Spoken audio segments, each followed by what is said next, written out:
lelah dalam bahasa Ibrani memakai kata ayat. Ya, ini ada sebuah gambar ya, help me, seperti handphone yang tidak di charger ya, sudah lowbat, sudah tinggal 1%. Jadi keadaan lelah itu kayaknya kita benar-benar capek, benar-benar lelah, itu kita perlu di charger kembali, kita perlu connect lagi dengan Tuhan. Jadi saya catat begini, keadaan seperti tanah yang tandus. Keadaan kita bisa seperti tanah yang tandus. Kalau kita nggak sering nggak charger, orang kalau HP itu saudara yang saya pelajari, 30% itu sudah harus di charger.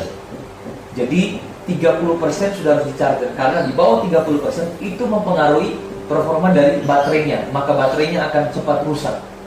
Jadi Bapak Ibu Saudara lebih tahu kalau Bapak Ibu Saudara perlu di charger, perlu di charge kembali, perlu Bapak Ibu Saudara dibangkitkan kembali semangatnya.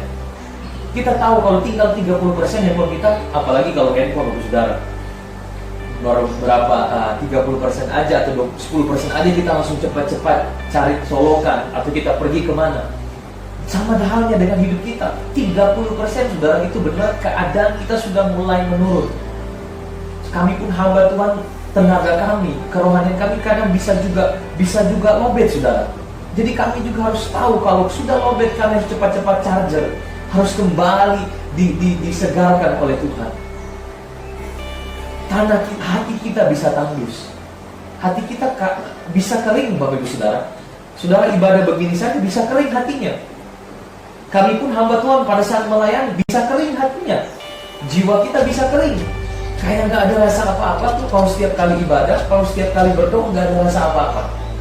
Jadi seperti rusa rindu sungai air, ya Bapak Ibu Saudara, seperti itulah kita harus haus akan Tuhan. Oke, mulai Bapak Ibu Saudara hari-hari ini perlu kita haus akan Tuhan. Tuhan, basahi tanah hatiku yang kering ini. Apakah kita selama doa kita menikmati Tuhan? Kadang orang doa-doa aja Bapak Ibu Saudara, udah doa haleluya puji Tuhan, tapi sudah nggak menikmati lagi. Pagi hari ini saya akan bawakan tentang kelelahan jiwa. Ini berbicara soal lelah, capek. Hari-hari ini banyak orang mengalami kelelahan jiwa. Jiwa juga berbicara soal kelelahan dari pikiran. Pikiran kita juga bisa lelah karena terlalu banyak berpikir. Pikiran bisa menjadi lelah. Kadang-kadang juga hati kita juga bisa menjadi lelah. Perasaan kita juga lelah menghadapi orang-orang di sekitar kita juga bisa lelah.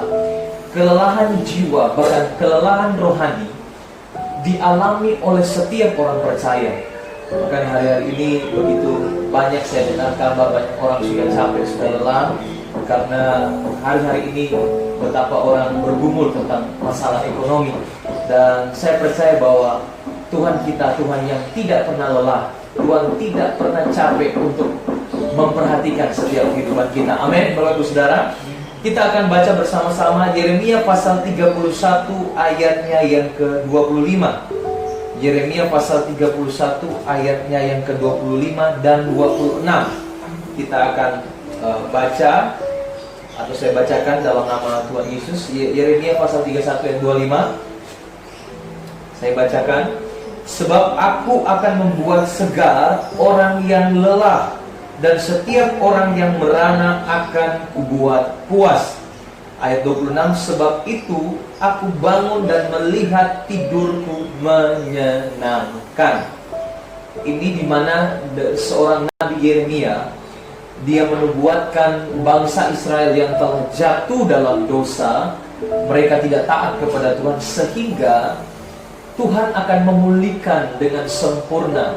Tuhan akan memulihkan dengan total. Bagaimana Nabi Yeremia bermimpi, dikasih sebuah penglihatan bahwa bangsa Israel akan dipulihkan oleh Tuhan. Dalam terjemahan lain dikatakan begini Bapak Ibu Saudara. Sebab aku akan memuaskan jiwa yang lelah dan menyegarkan setiap jiwa yang merana.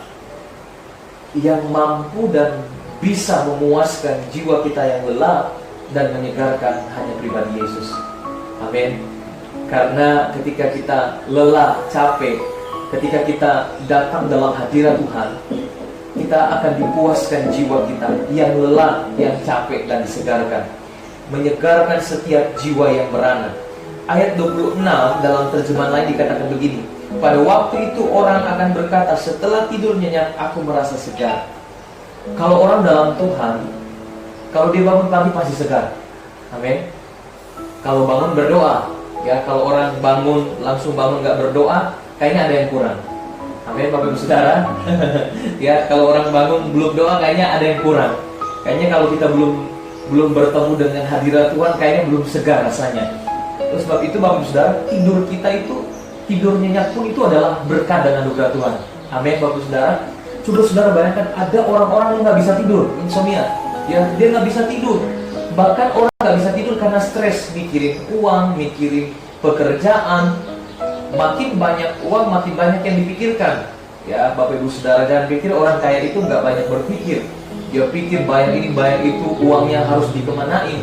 Ya, oleh sebab itu Bapak Ibu Saudara, tidur nyenyak, kalau malam doa. Ya, kalau pagi bangun pagi segar, tidur kita pasti nyenyak. Kalau biasa orang olahraga itu badannya enak. Kalau dia olahraga, kemudian tidurnya itu walaupun sedikit tapi nyenyak. Apalagi kalau kita doa, pasti tidurnya nyenyak, pulas lagi, ya. Bahkan morok pun menyenangkan, ya. Jadi ada orang-orang yang nggak bisa tidur, tapi kita bersyukur kita bangun pagi dengan merasa tubuh segar. Kalau kita bangun pagi saja sudah tubuh sehat, itu adalah berkat Tuhan. Bayangkan kalau kita bangun pagi, ya, sesak nafas atau kakinya bermasalah, itu nggak enak. Tapi kita bersyukur kalau pagi hari ini kita bisa beribadah, kita bisa bersama-sama berkumpul, kita bisa menikmati hadirat Tuhan. Saya lanjut Bapak Ibu Saudara.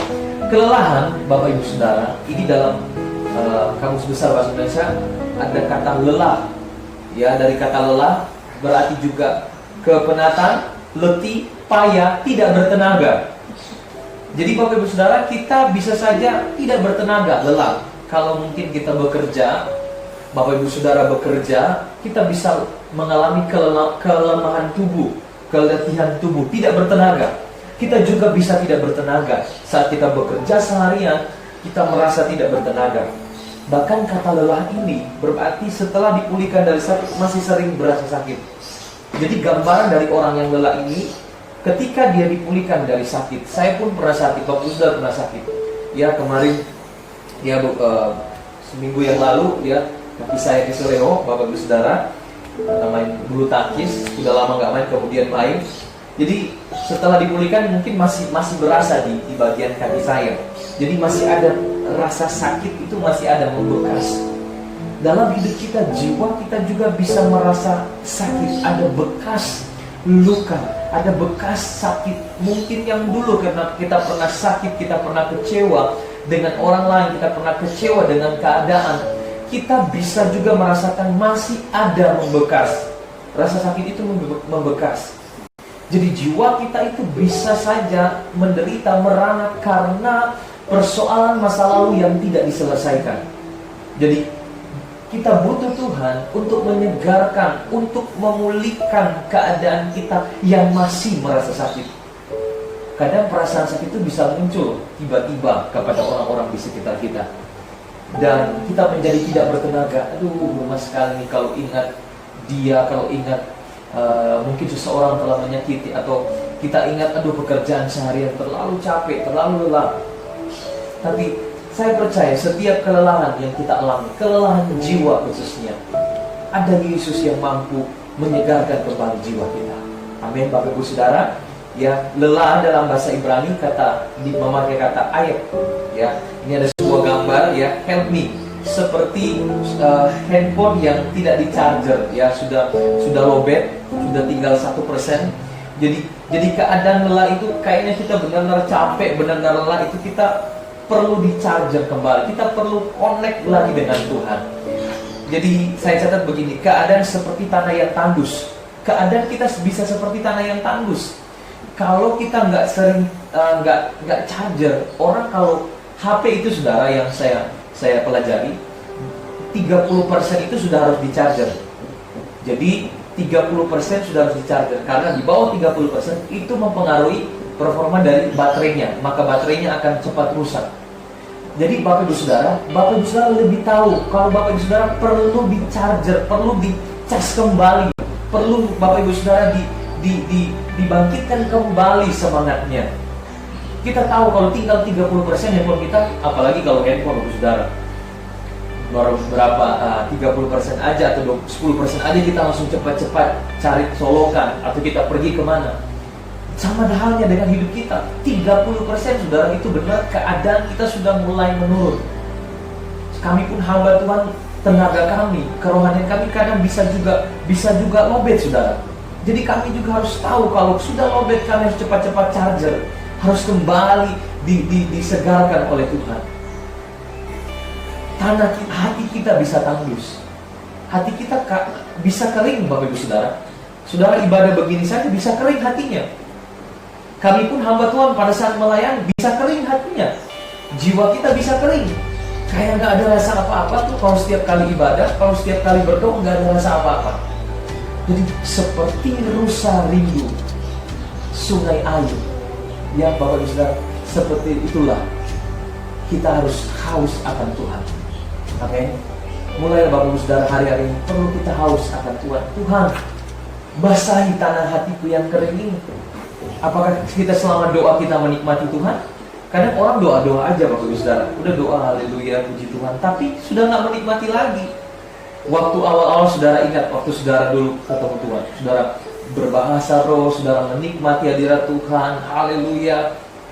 Dan begitu menikmati hadirat Tuhan, kita bisa kering. Doa pun kita nggak menikmati. Doa paling kita doa buat kebutuhan kita, Tuhan berkati ini, tolong usaha saya, berkati ini. Tapi perlu kita doakan jiwa kita yang lelah ini, jiwa kita yang tandus, hati kita yang butuh dengan aliran kuasa Roh Kudus. Berdoa supaya Roh Kudus itu aliri air sungainya, sungai Roh Kudus, supaya tanah yang tandus, tanah yang kering itu kembali dipulihkan agar bisa bertumbuh dan bertumbuh. Amin Bapak Ibu Saudara. Seperti kalau tanaman tidak disirami Bapak Ibu Saudara, tanaman ya, kalau Saudara punya tanaman ya, itu perlu disiram supaya daunnya juga betul segar. Coba kalau nggak disiram aja 3 hari, pasti sudah kering, daunnya juga sudah mulai layu. Sama dengan hidup kita, kalau tidak disirami oleh aliran kuasa Roh Kudus, maka hidup kita juga bisa layu, bisa kering, bisa luntur. Amin Bapak Ibu Saudara. Rindukan Roh Kudus, rindukan kuasa Roh Kudus untuk membasahi setiap hati kita yang kering. Roh Kudus pun rindu mau mencurahkan aliran sungainya dalam hidup kita. Amin. Hanya Roh Kudus yang mampu membuat basah tanah hati kita yang kering. Saya lanjut. Keadaan lelah ini keadaan seperti seorang yang kehausan, Saudara. Saudara, Bapak Ibu Saudara pernah haus, Bapak Ibu Saudara pernah merasakan haus yang luar biasa. Orang yang lelah ini rasanya haus setiap hari. Dia merasakan ada yang kurang. Kita harus haus akan firman Tuhan, haus akan Roh Kudus, haus akan hadirat Tuhan. Itulah yang kita butuhkan setiap hari. Tanpa Roh Kudus kita nggak bisa berbuat apa-apa. Amin Bapak Ibu Saudara. Saya lanjut. Keadaan seperti orang yang pingsan, lesu, tidak bertenaga. Suatu waktu Saudara, istri saya pernah pingsan Saudara, waktu dia hamil anak kami. Dia pingsan, tiba-tiba bisa pingsan, lemas, tidak bertenaga.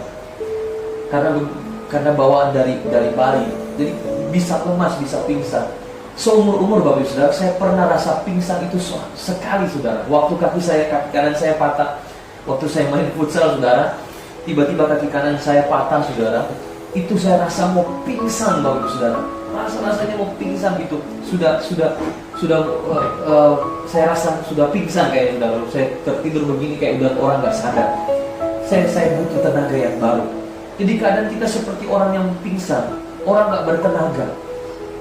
Mungkin kita kelihatan kuat, tubuh kita segar, nggak ada sakit, tapi ya bagian rohani kita itu seperti orang yang pingsan, tidak bertenaga. Rohani kita itu bisa lelah. Kita tidak lagi berapi-api, tidak menggebu-gebu lagi mau datang sama Tuhan. Jadi yang perlu dibangun adalah manusia rohani yang bagian di dalam kita yang butuh tenaga. Roh kita juga butuh tenaga. Roh Kudus yang mampu menguatkan kita dari dalam. Amin Bapak Saudara.